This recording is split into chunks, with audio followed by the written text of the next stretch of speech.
Hasbro's Ignite event titled Innovation Showcase 2022 recently took place. There, the toy manufacturer mainly presented new projects for investors and shareholders, including news about the Transformers franchise.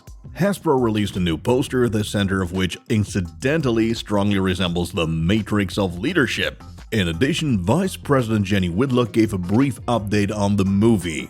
According to her, the movie will be set after the events of Bumblebee and will tell the story of Optimus Prime, Bumblebee, and a group of human allies. They all have to stand up to the beasts, making a dream of Transformers followers finally come true. Fans of the 90s series Beast Wars in particular are likely to look forward to the return of Optimus Primal, Eraser, and co.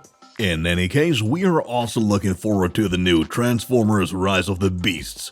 The movie is scheduled for release on June 9th, 2023. This year, we can look forward to House of the Dragon, the latest and overall second Game of Thrones series. After a good 3 years since the end of the less popular 8th season of the main series, it's soon time to dive into the past. As we've known for some time, the 10-episode series takes place a good 200 years before the original. The focus is on the rise and fall of the House of Targaryen and the battle for supremacy in Westeros, as can be seen from the official synopsis. Namely, the succession to the throne is unclear and coveted by both King Viserys' son and his daughter. All the confusion eventually triggers a civil war, also known as the Dance of the Dragons in the Game of Thrones universe. Joining the cast are Paddy Considine as King Viserys I, Emma Darcy as his firstborn daughter Rhaenyra Targaryen, and Matt Smith as Daemon Targaryen. We also see Olivia Cook as Rhaenyra's stepmother Alicent Hightower and Rhys Ifans as Otto Hightower, Alicent's father and the king's right-hand man. We also get a fresh look from new images that show a hatching dragon egg as well as various characters. The script is written by Hercules author Ryan Condal and none other than George R.R. Martin, who of course also wrote the book. By the way, there were first hints about the start date recently on the website of actress Emma Darcy's agency, where there was talk of August 2022 before the info was quickly deleted again. Shortly thereafter, the series launch was also officially announced by HBO. Accordingly, House of the Dragon will be released on August 21st, 2022. Last Sunday, the annual Academy Awards took place for the 94th time in Los Angeles. After last year's event pretty much flopped, this year the Oscar ceremony was the talk of the town. The reason? Will Smith, who slapped comedian Chris Rock in the face due to a joke against his wife.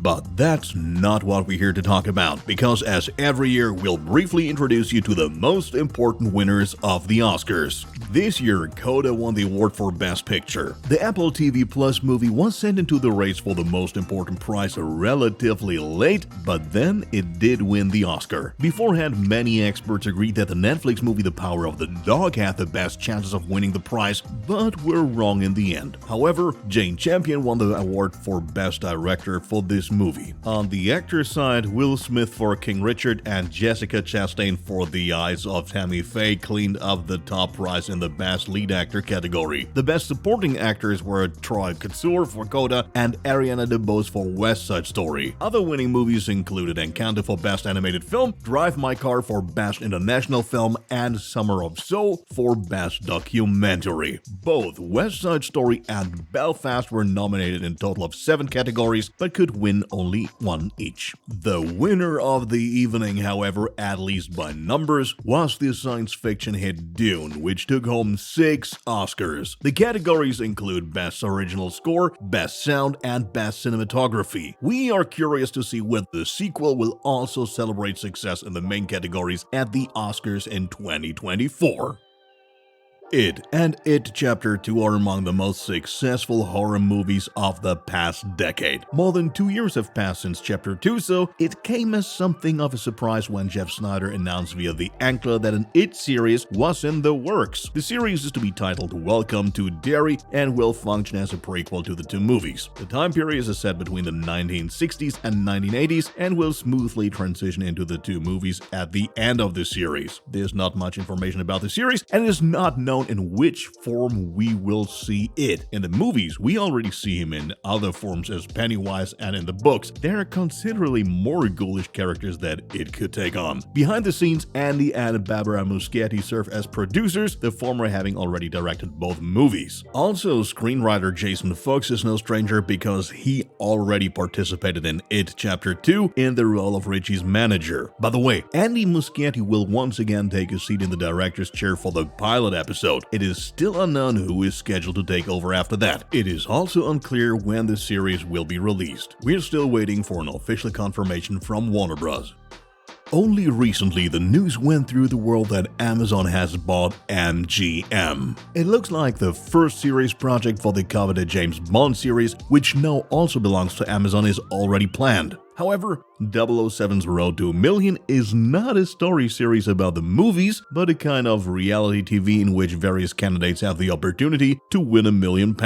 They have to duel each other both physically and mentally at well-known locations from the franchise. The selection process is still underway, so a start date is not yet known. The anticipation among fans doesn't seem to be all that great, considering the reactions to the announcement. Apart from filming locations, 007's Road to a Million doesn't seem to have much to do with the movie series. Last Tuesday, sad news reached the Hollywood world. Bruce Willis ends his acting career. This was announced by the family of the 67-year-old in a short message. The reason is said to be aphasia, which is a kind of speech disorder. This decision, which the family made public shortly after Willis' birthday, had been considered carefully, which is why it can be assumed that the actor has been suffering from the disease for some time. To this day, Bruce Willis is primarily associated with the Die Hard film series, which gave him his big breakthrough in the 1980s. He is considered one for Hollywood's biggest action stars, even though his last years were marked by many B-movies. Either way, he will sorely be missed as an iconic actor, and we wish him all the best. Many children of the 90s should be familiar with the Spy Kids franchise because the family movie by Robert Rodriguez, released in 2001, has become iconic. There are already a total of 4 movies and even an animated series, and as we learned this week, another movie is currently in the planning stages. As Deadline reports, Netflix is planning a reboot of the children's movie series, and as with every previous movie, Rodriguez will once again take his seat in the director's chair. Together with him, Netflix thus wants to raise Spy Kids to a contemporary level, which should certainly please many. In addition, the 53-year-old Rodriguez is still the screenwriter and producer of the movie at the same time. He and Netflix have also already proven that they can work well together, as the 2020 children's superhero movie We Can Be Heroes was also directed by him. Of course, we shouldn't expect the familiar cast to return as the title is Spy Kids. After all, some of the kids from the first part are already over 30 and don't quite pass for kids anymore. In any case, we're looking forward to Robert Rodriguez's new Spy Kids movie. A release date is unfortunately not yet known. We hope you enjoyed our news again this time. We also have some other exciting videos for you on our channel this week. Be sure to check out the second trailer for Minions 2 or the latest preview for a possible Moana 2 movie if you haven't watched it already.